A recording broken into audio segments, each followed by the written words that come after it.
This is a brand from Heat Controller which is a part of Motors and Armatures Inc. and is made in America, but the units are only sold through factory authorized dealers in the USA.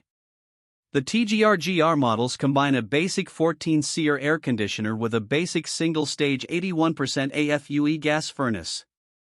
They use R-410, a refrigerant which is not as environmentally friendly as brands that use R-32, and the guarantee on the units is not as good as other brands.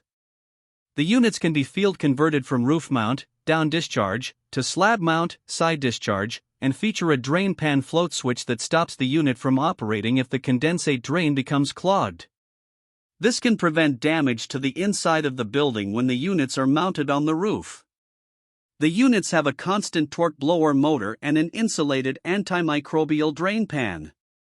The brand does not offer a model that qualifies for the HvacRepairGuy Premium or Ultimate categories. This brand receives an overall 1-star don't buy rating from HvacRepairGuy. Please share your experiences with this brand in the comments section of the HvacRepairGuy YouTube channel.